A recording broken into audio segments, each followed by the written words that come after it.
So we are mindful that we don't have unlimited time here, and we're also mindful of something else. We want to make sure that everybody that attends this session knows that we're not pitching for your business, nor do we assume that everybody who attends this session has got a business to sell. This is just information that we're seeking to provide to folks who are attending the show so that you can learn a little bit about the considerations that go into preparing a company for sale eventually, or just to tune up the company's operation so it can generate more value for its shareholders. That's the essence of what we do. We're really consultants and advisors as opposed to a listing service. So just because somebody's attending this session doesn't mean that they've got a company that they're looking to sell tomorrow. And we certainly aren't going into this presentation with that assumption. So today we want to mostly focus on lessons learned and try to give you all some insight into things that make sale processes go well and deliver the results that business owners are looking for. But we also want to talk about things that don't go so well and some steps that you can take to prepare for that kind of stressful and difficult process so that you can get across the finish line successfully. First slide, please. Paul, you want to talk a little bit about who we're a part of? Yeah. As was mentioned, we are located in Dallas, but we're part of an organization that spans about 40 countries. It's called M&A International. We're worldwide one of the leaders, as you could see, in transactions we complete around the world. Very much with about 600 investment bankers we work with. But as we cut across oil field services and engineering and construction, we certainly leverage a lot of the talents we have around the world to bring a lot of global players to the table, especially here in North America. So we work very closely with our partners 2-3 times a year. We're front and center with all the players of our team, and it helps us to get a global picture of what's happening in any one industry here, and especially beneficial to, as I mentioned, clients we serve here in North America. Next slide. This is just some bio information about Paul and me, and Jesse already addressed that with some high points. Next slide. I guess a quick side note, we work on projects of all sizes. We don't have a sweet spot or a particular size deal that we think is an appropriate place for us to be. We're a full-service boutique investment banking firm. There are companies that we've assisted that have revenues as little as $5 or $6 million. Generally, we work with those companies as part of a process that can take as long as 3 to 5 years to help them grow and get up to a level where they've got an investment that they're a little bit happier with, and they may or may not at that point decide they want to go through a sale process. But smaller deals are just as interesting and just as appropriate for the services we provide as very large deals. This kind of spans valuation and also the different market segments that we serve, and this is going from companies that are providing supply chain services like the Redman acquisition of Midfield, which Paul quarterbacked back in 2005 timeframe, down to a company like Energy Erectors that I took to market and Mostec acquired just about 1.5 years ago, which is primarily a high voltage substation construction company. Next slide. So the heart of what we want to talk about really is what you do to increase the value of your business, and I'm going to let Paul kind of walk you through the transition planning after we get to the next slide. This is just kind of an overall summary, and we'll get into the details in the next couple of slides. Okay, next slide, please. Let me focus on the management readiness, and let's skirt back for clients we work with and say 1 to 2 years prior to even thinking of a transaction, what are some of the best moves that you can make? And we see this time and time again on what we could do to ready the management team long before we get into a process where we're looking for an exit strategy. And one of the biggest things we see as we get into a transaction is, do we have the right management team in place, especially if the owner of the business wants to make a smooth exit upon that transaction. Very often that begins 1 to 2 years prior to say, get the right people in place who understand the business, can run the business, and I guarantee that adds a lot of firmness and a lot of value to exiting when you're ready. Of course, not just having the team, but empowering them to make the decisions so you're not the one solely quarterbacking the company when the time is right. Some of the big parts here as well is the risks of timing the transaction, especially when we see energy falling, $100 a barrel down to 50 and going to 75 and coming back. Some of the best entrepreneurs we've worked with understand their limits of what is the size of the company that they can grow the company to, and not trying to time that transaction on what is the price of oil and when do I need to exit, because 9 out of 10 times trying to time that exit, you're going to roll over the edge of that and fall off as we are today. Next slide. This is married to management readiness. The companies that have the biggest risk when they try to find an investor to come in and support them in taking the company forward, the biggest problem is, as Paul was talking about, the management depth and not really having a general manager candidate who can step in when the active shareholder wants to start to transition out. But that management team also has to have systems in place that will allow them to deliver benchmark performance that most investors or acquirers are looking for. In the patch, deploying technology so that you have a back office system that provides you with near real-time information on the value that your operations are generating through the year, plus the cost that you've accrued, is absolutely critical. And there are so many more technology solutions that are available now out there that you can put in place at relatively modest cost. What you really have to invest there is time, and you have to have candidates who can operate those systems for you so your back office is delivering value. We had a heartbreaking deal that we went through last year where we had a very rapidly growing company, about $125 million in revenue. They had no accounting systems. And we walked into that process and they said, well, we really want to go to market now. We advised against it. And sure enough, 6 months later, after we had invested huge amounts of time to try to backfill and to get them prepared, they pushed the button anyway. And we had a fantastic buyer that came in and said, we'd like to do a buyout of this company. 6 weeks into due diligence, they folded the tent and said, there's just no way. We just don't have enough confidence in the operations because we don't have enough information to really judge them properly. Yes, sir? Does it need, you're talking about an accounting record that goes back a certain amount of time. They didn't. Well, their accounting records were basically, it was like bar napkins and envelopes, okay? They just did not have formal systems. I mean, they had a general ledger. They had some of what they needed, but not enough to be able to justify the earnings that they were claiming. Their profitability was in question because they couldn't find equipment. They couldn't answer very direct questions about whether or not this job was a loser or this job was a winner. And it was just an impossible situation. So it's also really important when we get engaged for us to be candid, and we can't really be candid and give you good advice if we don't really know what the depths of the problems might be. So we try to come into processes and not be in a situation where we're trying to struggle against the tide to get the information put together that will make it possible for our clients to get across the finish line. Sometimes we feel the pressure and we'll accept the task and we'll say, yeah, we think we can scope this out. We've got a team of support consultants that can help us, but you're always rolling the dice. If you don't have those systems in place at the beginning, you're just rolling the dice.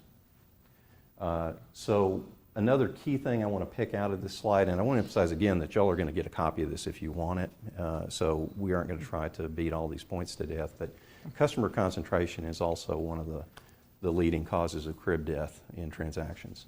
If 50% or more of your revenue is coming from a single client, recurring years, year after year after year, it's always that same guy who's sending you the bulk of your purchase orders. That's a problem you have to grapple with and you have to solve before you get to the point where you want to try to monetize your investment. because that will just always be a big problem. It doesn't mean that you can't get past it. And there are, in some situations where you have a blue chip client like that, and you have MSAs or you have continuing vehicles that assure you that at least for 12 months of visibility after a deal closes that you're still going to have that business, you can be fine. But we don't live in that world in the patch. I just don't know too many people who've got MSAs that extend that far out in the future, or even firm purchase orders. A lot of us get that call, and we're going to be working for 6 months based on getting that call, and you can't always time it. But it's something to strive for. Next slide, please.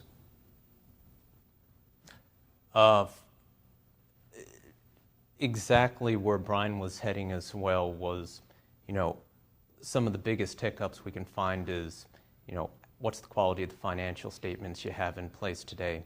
And there's more than enough stories where with the right type of company, but the wrong backward-looking type of data, the deal can fall through very easily.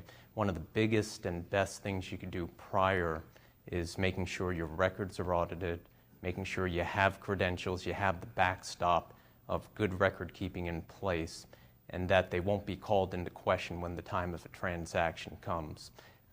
We go through extensive diligence. A lot of large companies that we bring to the table have their processes of legal, have their financial diligence, have their operational procedures, and if this is already in place, it makes a lot of things go much easier. It's an investment, but it's something that if it is in your window over the next year or two, it's well worth the time and effort and expense we've found during a transaction. And as the title of the slide says, it takes a lot of risk off the table, and it does add sizable value to a transaction if you could reduce the risk of what the company's performance has been over the last several years. Good quality CFOs are worth their weight in gold, especially when they need to speak to the historicals, they need to speak to the financial capabilities, and of course, impress upon where the growth trajectory of the company can go. And are we built to take it from point A to point B? Because every acquirer that we bring will want to hear a few different things, but of course, where have you been? But what is your growth, and how can we be assured that you're positioned to benefit from that growth? And it goes without saying, taxes filed, paid. A lot of historical things have been checked, and much of the several few months when we get engaged and work with clients, we want to be sure we're rock solid in all the things we could check off prior to making introductions, especially prior to getting into diligence. Yeah, smaller companies can't always afford a qualified CFO. I guess what I would say is that in many cases where we have a well-qualified bookkeeper who has some financial education or has a financial management experience, you can go around the issue of whether or not you're big enough to have a CFO. But a lot of companies in our industry are going to rely on the bookkeeper for longer than they should, and that's just a word to the wise. When you get to the point where you can afford to have a CFO, it definitely adds value. And another point about the audited financial statements, it's not a check-the-box requirement. The audited financial statement gives you very firm ground to stand on it to say, these are my earnings, and I can argue with anybody that the quality of my earnings are exactly what I say they are. Yes, sir? The question is a huge leap from bookkeeper to CFO. How does a CPA fit that? Do you mean CPA? A lot of companies that have competent bookkeepers and they're continuing to run their company's financials long after the point where they probably should have had a CFO, they're generally relying on an outside CPA to guide the bookkeeper. So we left that out, but that's always part of the apparatus. You're at least having reviewed statements if you're at the point where you've got a qualified bookkeeper running your books. We assume that in most cases. That horror story I told you a couple of minutes ago is one of those situations where if with a competent outside CPA or a visiting CPA that's on a part-time basis and a bookkeeper, they would have avoided a world of hurt there. Next slide. When you get to the point where you're ready to start wrestling with these problems, a competent investment banker can give you some help. It's not our job at the stage when you're trying to get ready to go to market to provide you with a prescription, but we can come in and offer you some observations. It'll help you set priorities to get some of these preparations done. So that's one of the reasons why we're here today. It's one of the reasons why we make ourselves available, pre-engagement before you pay us a dime. A good, competent investment banking company, you can call on them, they'll come in, they'll offer you some free advice and help you try to start putting your plan together for how you're going to go to the market at some time of your choosing in the future. So it's never too early to start that conversation. Generally you're not going to get nicked for that. It's just a matter of starting to talk to people, interviewing them, figuring out whether or not there's a good fit between you and the people who eventually might be the people to take you to market, and developing that relationship. One of the key things that we try to talk with people about when you get to the point where you're ready to look at a process is how much do you trust the other person? And a very wise man in the pipeline business about 25 years ago told me, you got to know who you're dealing with. And that's something that we all figure out on our own. We all develop that special set of skills that we use to try to evaluate the folks that we might do business with. But outside of everything that we do, do you trust that major to give you a relationship that's going to stick? Do you trust that midstream operator to work with you and give you a relationship that you can rely on? Are they going to pay their bills? It works in the process business too. Ultimately, you have to arrive at a negotiating table with a buyer, and you have to believe that buyer is going to fulfill their promises.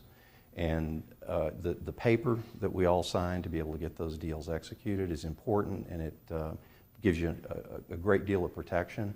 But things can happen in between the lines of the paper, and you need to trust the people that you're eventually going to do a deal with. So we just throw that out there because it's one of those things that you have to have in the back of your mind. You're evaluating the people with whom you're going to work and with whom you might be a counterparty to a deal. Think about trust. And if you have a sense in the back of your mind that I'm not absolutely sure I can trust this person, that little alarm bell in your mind is probably ringing for a reason. So it's an intangible, but it's an important intangible, and we just ask you to listen to the voices inside when you're starting to do business with folks. Because there are so many things in the sale process we just can't protect you from. You have to rely on your own instincts, and ultimately the guy sitting at the table and signing off, the person whose investment is at stake, you're the guy you have to rely on. Your judgment is what you have to rely on to make sure that deal's going to work for you. But having professional support is helpful. We'll go to the next slide. And click again, please. The next slide, we're going to go ahead and click 3 more times. This is just a roadmap to the process. When you're working with an advisor, we all say a lot of the same things about giving you some visibility on what lies on the road to getting a deal done. These are general milestones that work for everybody. Our spin is pretty unique, I guess, but there's a preparation, a marketing, negotiation, and a close phase. And most of the time goes into that first milestone, into the preparation piece. So even though it's first and it doesn't have a whole lot of little signboards hanging off of it, this is where a lot of the work gets done, because this is where you figure out what it is that your company represents in terms of potential value to your counterparty, to an investor or an acquirer. And that's also where you have to turn over the most stones to try to make sure you've got a complete picture there. The marketing piece is something that a good, strong investment banking firm is going to handle for you, with you being left to run your business while that process is ongoing and not having to answer the phone very often. Negotiation, similarly, you've got a lot more involvement there because you have to say yes or no or maybe, and you have to make sure that you're smart about what's being offered to you during that phase. But again, until you get down to the last finalists who might be interested in a purchase or an investment, the investment banker is going to handle a lot of that for you so you can focus on your business. And then you get to closing and diligence is where you get that examination, and the buyer is going to be looking to find a way to make sure that everything that you've promised and said is in fact true. That does get somewhat invasive, but it can be handled in such a way that it doesn't disrupt your operations. And that again is part of the value that you pay the investment banker for. Next slide.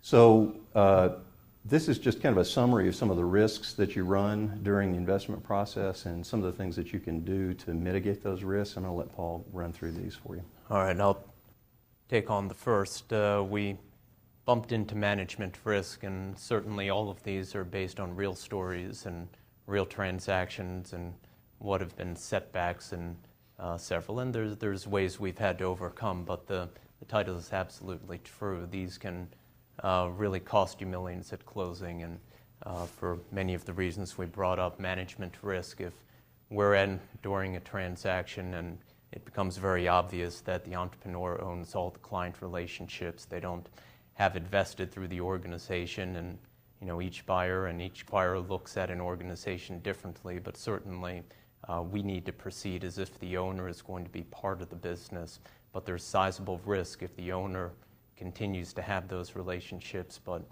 can very well walk away. So buyers assess that risk, and that can very well impact value coming into a negotiation. Likewise, speaking towards a several-year growth strategy, where we're going, where the capital investment, where do you see the market and how you're going to play over the next few years. These are answers that have to be already ready to go. They have to be visible, they have to be planned for, and they have to be associated through the company. Those that don't have that strategy in place become very much a flat growth, potentially no owner or transition to see that through. That's where one of the big management risks come in, sizable impact to value.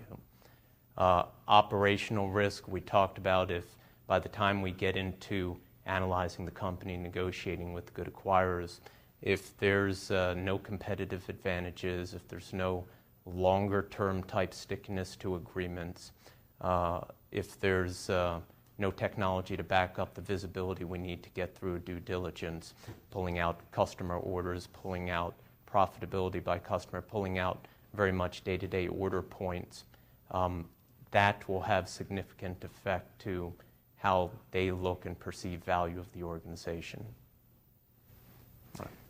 Financial risk, I've pretty much beat that to death already, but one of the things that makes companies particularly attractive is manageable debt. That doesn't mean that it's impossible to sell a company that has debt, and especially if you're operating a company that's pretty yellow iron intensive, having zero debt is probably unattractive, because world-class companies that are operating in a high asset-based environment learn how to manage their assets so that they can get the leverage out of some debt and the flexibility out of some ownership. So when we say high debt, we're talking about a company that's highly leveraged, and there may be skating on the edge of violating banking covenants, and that could really impair their liquidity and their ability to deliver on large projects when they come around. Substantial exposure to commodity price, that's not intended to be a ha-ha. You can have exposure to commodity price, and then you can have exposure to commodity price. Companies that we see that are trying to deal with that in the present environment are companies that are trying to move into midstream as a source of business more than E&P, because as we all know, midstream operators rely on tariffs and not on commodity pricing for their revenue streams. So their CapEx plans are relatively undisturbed, especially for those that are moving natural gas. And that's an option for everybody who's operating in this space. Many of the construction methods and construction specialties and fabrication methods and specialties that are effective at the gathering systems end can also be deployed in midstream, where there's still healthy activity right now. So having a business strategy that looks at those different aspects of operations in the oil and gas industry, and proactively the company is looking to work in those directions, can be seen as a mitigator for financial risk. In terms of business and transaction risk, we have talked about this.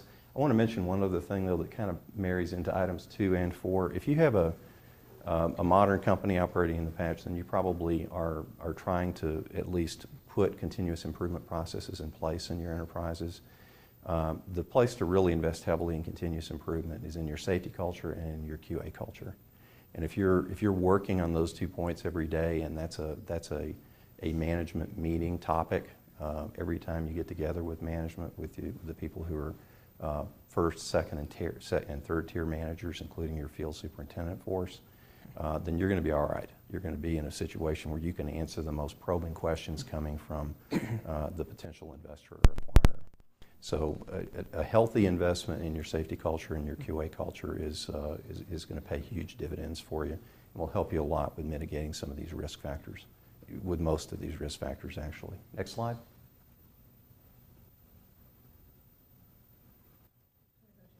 No, ma'am. This is fine. Paul, you want to start here? Sure. Recognizing that each acquirer that's brought to a potential negotiation, each of them may have different reasons to like your company, and that allows you a little bit of scope to understand that there is a lot of flexibility to each acquirer's interest in the company. And recognizing that is a big education for an entrepreneur. But once you understand that certain acquirers may have interest in diversification of customers that they may not have, and that's one thing that we're going to stress to them as we go through a transaction. Others may have geographic type diversity. It brings in different basins that they don't operate in today, provides a lot of leverage, an easy point of entry. We've worked a lot in the pipe valve fitting space. Some of that is growing distribution, but some could very well be optimizing where the sourcing comes from and how that plays into affecting the cost structure of both businesses together. So there's a lot of different reasons, and it's really things that as investment bankers we coach a lot of our clients through to understand how that marketing may be very different for each unique buyer that we bring. Next slide. So we just wanted to show you very briefly the different flavors of transactions that we work on behalf of our clients. This is a highly abbreviated list, and it's just intended to make sure that we leave you all with an understanding of what these terms mean. A recapitalization is the type of transaction that you'll most hear about when a private equity firm becomes a sponsor for an operating company. Much of the way the company operates, including its management, at least for a significant period of time, is left undisturbed, and the private equity sponsor comes in and seeks to make investments to improve and support the growth of that sponsored company. That's generally called a recapitalization, and it can take the form of a minority investment in the company or a majority investment in the company. The PE firm can buy a minority stake, or they can buy a controlling stake in the company. Minority stakes are rare, and they always come with a resale trigger in the agreement. If a minority recapitalization happens, that investor is always going to have control over when a second sale of the company occurs. Except in some very, very rare cases where some wealth funds or family offices may be involved in the transaction. But generally, I'm not lying to you there. A majority deal, as I said, is where the financial investor buys a majority stake in the company. In both of those cases, they exercise a great deal of control over operations, and in a good deal, that's a good thing because they're generally bringing more management talent to bear on the problem of growing the company and working through issues that may be posed by the original structure of the company. Leveraged dividend is a rarer still deal. That's a deal where you basically get bank financing, and the bank becomes effectively the majority owner of the company because you take a large dividend out. Companies that have very stable financials can qualify for that type of deal. Paul, you want to talk about strategic sale? Yeah, well, strategic sale is certainly when we get into full acquisitions, 100% type buyouts, full cash type positions. It's usually a step in any type of transaction process we'd like is to have options. And some of the options may be majorities, some of them may be a full strategic sale to an organization that is already in the industry. So many of the big headlines you see would involve big public companies in the space, large private companies that have a great strategic interest in acquiring your company. And they tend to be majority, they tend to be full 100% positions, bigger buyouts, and of course, a lot of capital behind them to help continue growing the company. They tend to be fully absorbed, but as many people here probably see can be operated independently and continue with their own brand if that's appropriate.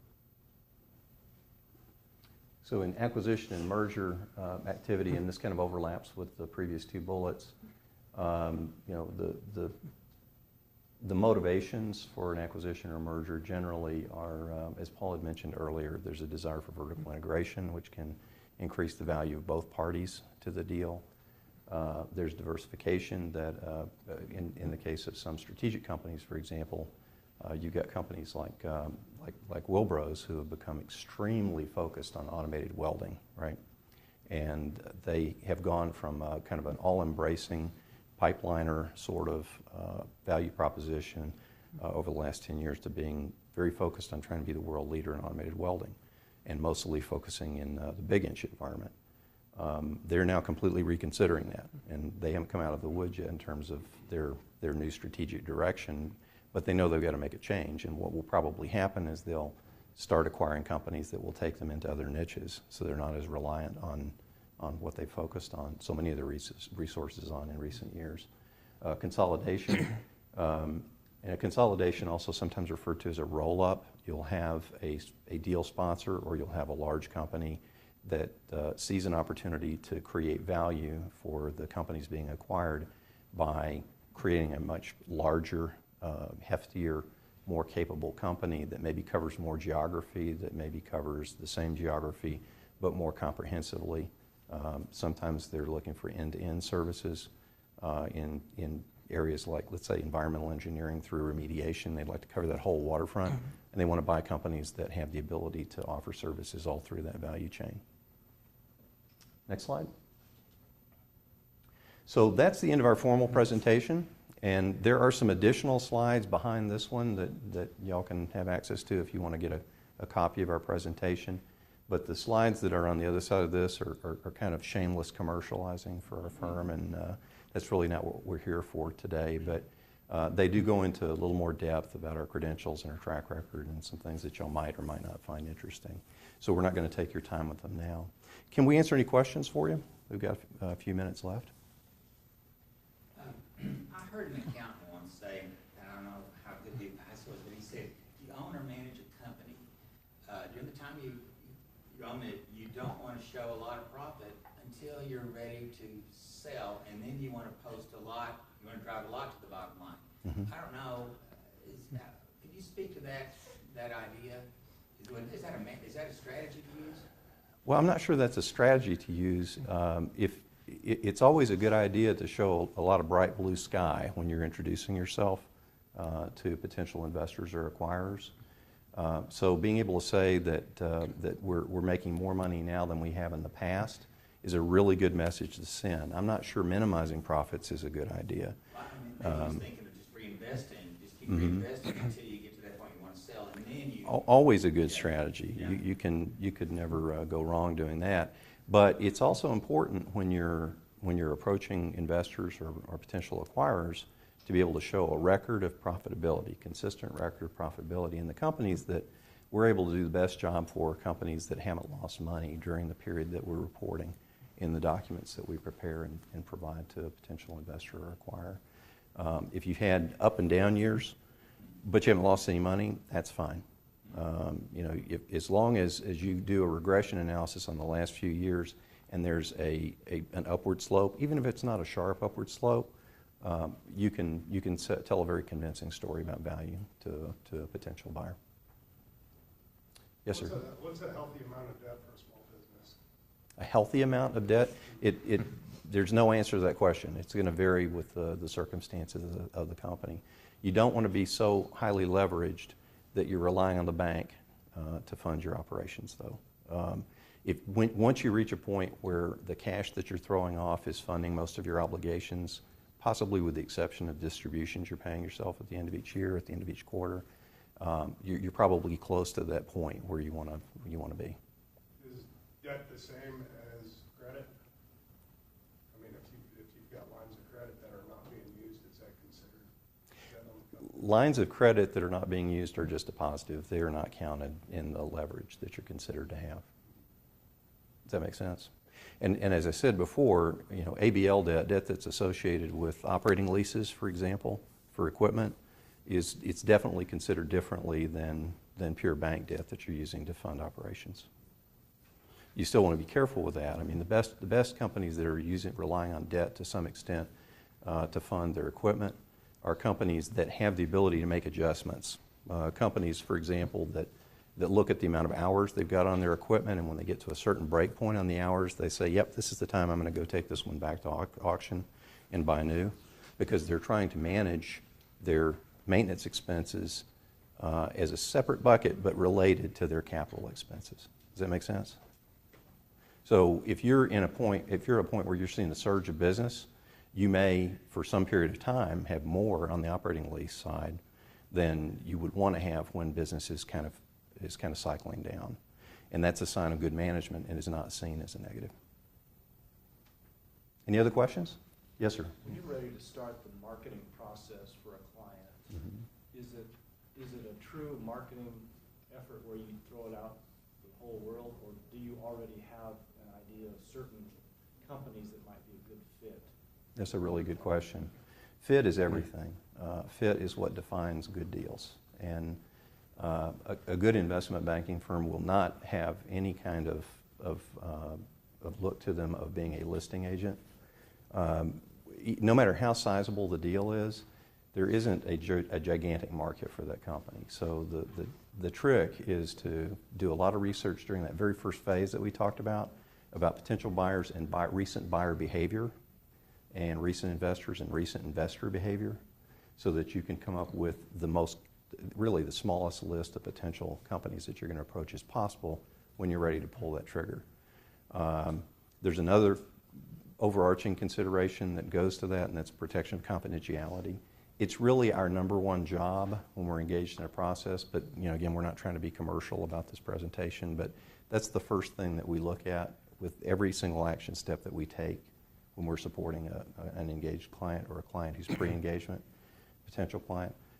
Protection of confidentiality of information is absolutely critical. If we put together a plan that's trying to create a market for a company by having so many bidders, you're inherently compromising confidentiality, and that can ultimately reduce the value of the enterprise, so we don't want to do that.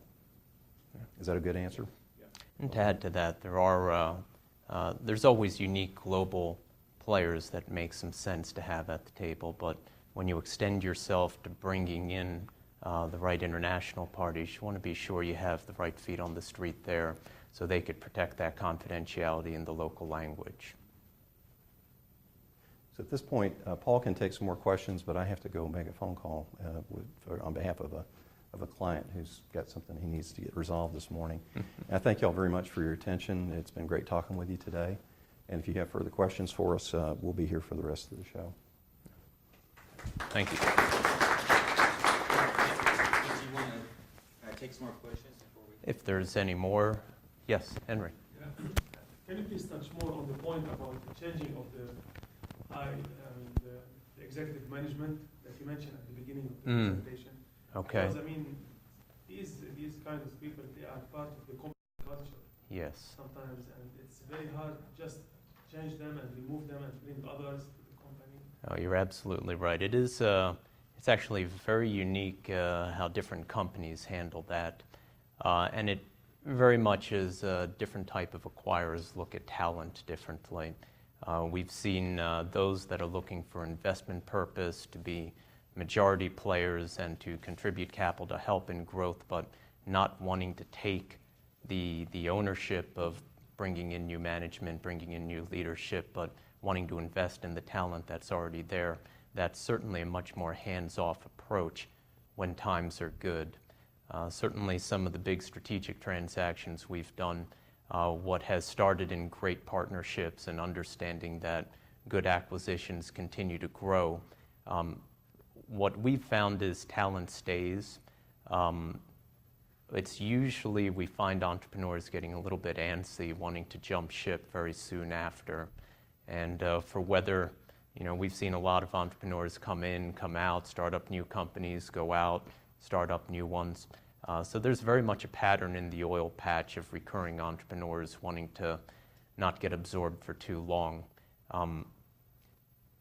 But certainly the best acquisitions we've been part of keep a lot of that team in place and see a lot of benefit from capitalizing the people in play. But surely some of the big acquirers, like, I don't want to put names, you saw some in our tombstones, they tend to have their own processes and procedures, and we could surely coach a lot of clients on what that environment may look like after a transaction. And there are people sensitive to staying or going in that model. So it's unique, it's different, but I think the best transactions start with everybody wants to stay on board, and it's a mutual fit to say, you can reinvest in us, and we see a lot of runway going forward. Is that, Yes. okay. Paul, with the downturn in oil prices, how's that affected things that you're in? What kind of deals you see? Or? It's a great question. The cycles in this industry have been coming much quicker, and it's a lot of sheer velocity of money coming in and going out, and the commodity prices and the transaction environment does fall in place behind that. Certainly we've done transactions, good sizable ones, in downturns. I'd say those that have gotten done in downturns in the past had several good characteristics still attached to them, some of which may be a long backlog that kind of looks at anyone looking at a longer rut at lower prices, tend to have visibility to all types of projects and order flow, and it may not be as high as it used to be, but there is commitments in place to continue that order flow over a period of time, with sizable out clauses if companies pull those orders. And once again, great management team, good operating history, have been through many cycles. Certainly we do get those share of clients that almost look like that hockey stick. 3 years they grow from 0 to 100 million, and 2 years they go from 100 down to 25, and you get that choppy environment. It can be advantageous to time it right, but surely anybody who's on both sides of the table understand, there's a middle ground, and the best entrepreneurs that could manage the good times without being too speculative and assuming that's going to continue forever, and making the best choices in the downturn, those are the ones that have a consistency of good M&A transactions. Fantastic. Thank you for your time. We're here.